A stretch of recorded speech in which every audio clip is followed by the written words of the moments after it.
Bismillah. A'udzu billahi minasyaitonir rajim. Bismillahirrahmanirrahim.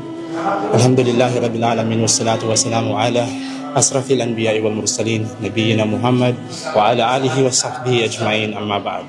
Una sa tanan, magpasalamat kita sa Allah subhanahu wa ta'ala, ang Diyos sa tibuok kalibutan, o siya lang atong pag-ampuan, o siya lang atong pangayuan og tabang. O ako nagasaksi nga wala laing Dios gawa sa Allah subhanahu wa ta'ala. O ako sa nagasaksi nga si Muhammad siya ang pinakaulahing propeta ug sugo ug ulipon sa Allah subhanahu wa ta'ala pagkahuman ni propeta Jesus nga anak ni Birhen Maria.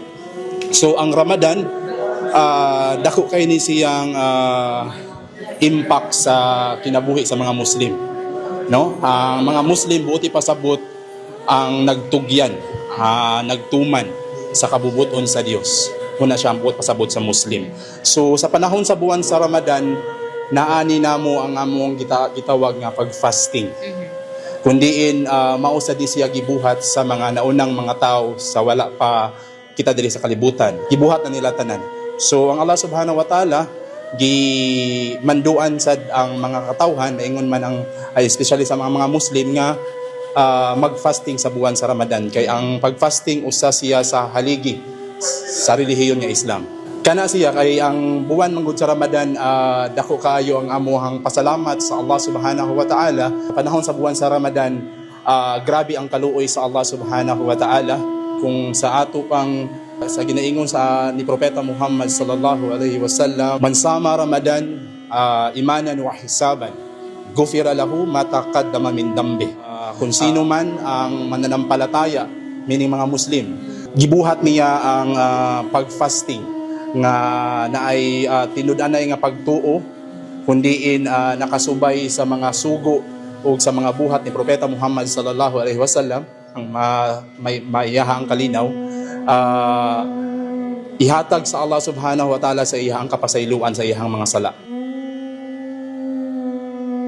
We're doing good, actually. We're doing great. Mga Muslim ang good is obligado sa amua ang pagrespeto sa mga katawhan.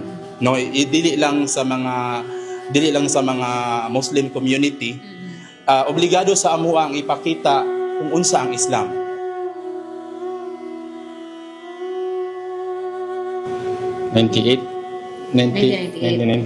So mga gibuhatan na siya gitukuran o kayo lang siya. Kani ang pagtukod kaning simento na baguran na siya mga 2016 na siya gitukod na mga simento. Kami mga Muslim, manduan na mga Muslim, kung naitulo ka tao, kinanglan jud na silang tulo, mausan na magtukod og ampuanan.